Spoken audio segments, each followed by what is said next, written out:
சஷ்டி கவசத்துல ஒரு வரி வருது, ஒரு நாள் 36 கொண்டு. அதாவது கந்த சஷ்டி கவசத்தை ஒரு நாளைக்கு 36 முறை படிக்கணுமா.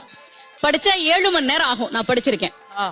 ஆனா கலியுகத்துல கந்த சஷ்டி கவசத்தை ஒரு நாளைக்கு 36 முறை படிக்கிறதுக்கு நேரம் இருக்காதுன்னு தான் அதுலயே சூட்சுமமாக ரகசியமாக ஒரு விஷயம் சொல்லப்பட்டிருக்கு. முருகனுடைய அருளால் நான் தெரிஞ்சுக்கிட்டேன். அதை நான் உங்களுக்கு சொல்றேன்.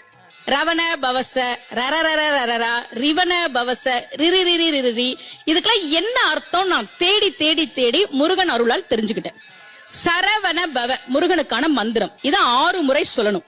இப்ப சாவ தூக்கி பின்னாடி போட்டீங்கன்னா ரவண பவச, அத 6 முறை சொல்லணும். இப்ப ராவ தூக்கி பின்னாடி போட்டா வனப வசர, வாவ தூக்கி பின்னாடி போட்டா நபவ சரவ, இப்ப நாவ தூக்கி பின்னாடி போட்டா பவ சரவண, பாவ தூக்கி பின்னாடி போட்டா வசர வனப. ஒன்னொன்னையும் 6 முறை சொன்னா 6 × 6 36 வரும்.